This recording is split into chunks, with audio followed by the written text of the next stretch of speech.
Hello, स्वागत छ fantasy premier league with चोचसमा। र मेरो गेम विक 30मा मेरो टिमले 48 पोइन्ट्स लिएर आएको थियो, जहाँ चाहिँ एभरेज पोइन्ट थियो 43 पोइन्ट्स। सो एभरेज पोइन्टभन्दा 5 पोइन्ट बेसी आएको छ। सो यतिको राम्रै पर्फर्म गरेको छ मेरो टिमले। र मेरो ओभरअल पोइन्ट 1762 पुगेको छ। योपालिको गेम विकमा फेरि पनि धेरै डाह्रो आएको छ र मेरो ओभरअल ऱ्याङ्किङ घटेर 236,570 मा पुगेको छ। र मेरो टिमले यस प्रकार पर्फर्म गरेको थियो। गोलकिपरमा थियो डेभिड राया, जसले 7 पोइन्ट लिएर आएको थियो। र डिफेन्समा थियो मेरो म्यान्चेस्टर युनाइटेडको डिएगो डालट, जसको 2 पोइन्ट आएको थियो। त्यसको बाद थियो म्यान्चेस्टर सिटीको ओराइली, जसको 2 पोइन्ट आएको थियो। र थर्डमा थियो मेरो बोर्नमथको जेम्स हिल, जसले 8 पोइन्ट लिएर आएको थियो। सो डिफेन्समा हिलले मात्रै राम्रो पर्फर्म गरेको थियो योपालि। र मिडफिल्डमा थियो मेरो म्यान्चेस्टर सिटीको सेमेन्यो, जसले 2 पोइन्ट मात्रै लिएर आएको थियो। र त्यसको बाद थियो म्यान्चेस्टर युनाइटेडको ब्रुनो फर्नान्डेस, जसले 10 पोइन्ट लिएर आएको थियो। र त्यसको बाद थियो डेक्लन राइस आर्सेनलको, जसले 3 पोइन्ट लिएर आएको थियो। र त्यसको बाद थियो फुलह्यामको ह्यारी विल्सन, जसले 3 पोइन्ट लिएर आएको थियो। सो मिडफिल्डमा पनि ब्रुनो फर्नान्डेस बाहेक अरूले त्यस्तो पर्फर्म गर्नु सकेन योपालि। र फरवर्डमा थियो मेरो लिभरपुलको ह्युगो एकिटिके, जसले 1 पोइन्ट मात्रै लिएर आएको थियो। एकिटिके फुल म्याच खेल्नु पाएन यो गेम विक। र नेक्स्टमा थियो मेरो म्यान्चेस्टर सिटीको अर्लिङ हाल्यान्ड, जसको 2 पोइन्ट आएको थियो। र मैले क्याप्टेन्सी ह्याल्यान्डमाथि राखेको थिएँ, सो त्यही भएर 4 पोइन्ट आएको थियो। सो योपालि ह्याल्यान्डको त्यस्तो राम्रो पर्फर्मेन्स भएन, त्यही भएर क्याप्टेन्सीको पोइन्ट त्यस्तो राम्रो आएन। नेक्स्टमा थियो ब्रेन्टफोर्डको थियागो, जसले 6 पोइन्ट लिएर आएको थियो।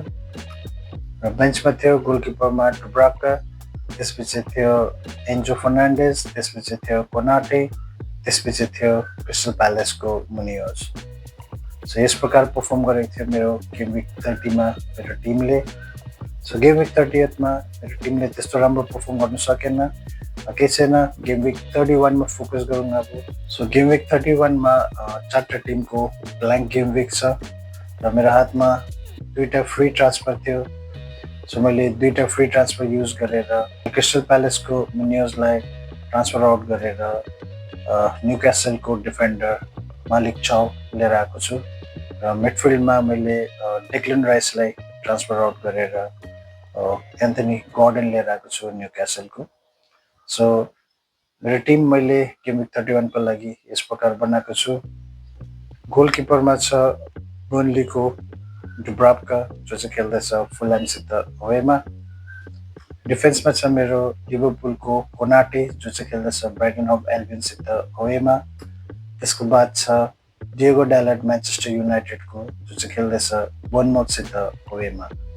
र त्यसको बाद छ बोर्नमथको जेम्स हिल, जो चाहिँ खेल्दैछ म्यान्चेस्टर युनाइटेडसित होममा।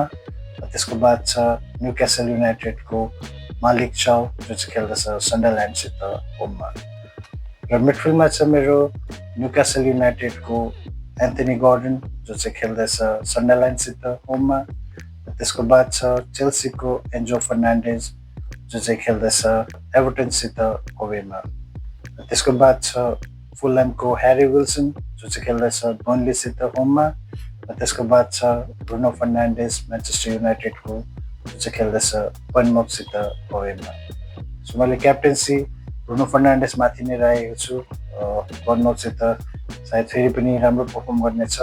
ब्रुनो फर्नान्डेस फर्ममा छ अहिले। र भाइस क्याप्टेन छ मेरो फुलह्यामको विल्सन माथि। र फरवर्डमा छ मेरो ह्युगो एकिटिके, जो चाहिँ खेल्दैछ ब्राइटन अफ एल्बियनसित अवेमा।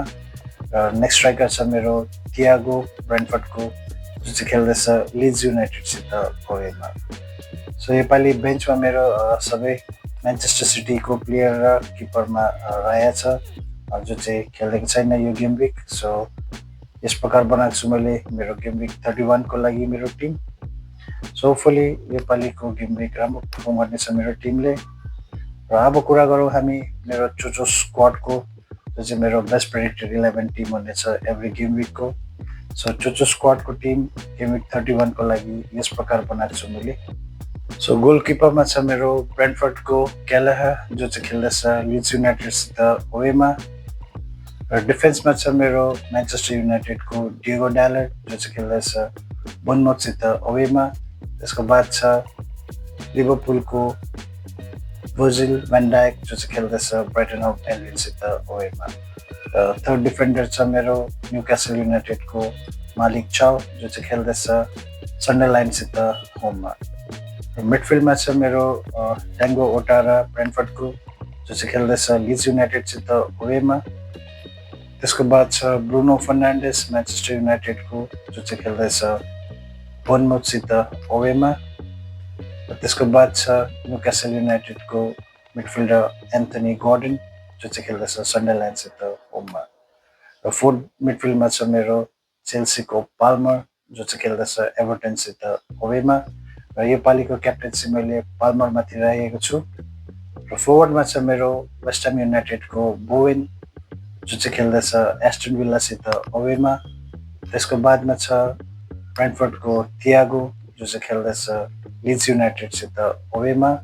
र त्यसको बाद छ जो पेड्रो चेल्सीको जो चाहिँ खेल्दैछ एभर्टनसित ओवेमा। र बेन्चमा छ मेरो गोलकिपरमा डुब्राभका, त्यसपछि छ जेम्स हिल, त्यसको बाद छ सेमेन्यो र केही। र क्याप्टेन्सीको अप्सन्स हेर्नु पर्यो भने योपालि चेल्सीको पाल्मर एकदमै राम्रो अप्सन छ, एभर्टनसित ओवेमा छ। र त्यसको बादमा छ ब्रुनो फर्नान्डेस पनि एकदमै राम्रो फर्ममा छ, बोर्नमथसित ओवेमा छ। ब्रुनो फर्नान्डेसले फेरि पनि राम्रो पर्फर्म गर्न सक्नेछ। र अर्को अप्सन हेर्नु पर्यो भने जो पेड्रो पनि राम्रो फर्ममा छ। सो जो पेड्रो पनि एभर्टनसित ओवेमा खेल्दैछ। सो जो पेड्रो पनि कन्सिडर गर्न सक्नुहुनेछ। र एउटा लास्ट अप्सन हेर्नु पर्यो भने थियागो ब्रेन्टफोर्डको जो चाहिँ खेल्दैछ लिड्स युनाइटेडसित ओवेमा। सो थियागोले पनि यो गेम विक राम्रो पर्फर्म गर्न सक्नेछ। सो यो अप्सन्स कन्सिडर गर्न सक्नुहुनेछ गेम विक 31 को क्याप्टेन्सीको लागि। र गेम विक 31 को लागि all the best to all the managers. See you in the next video.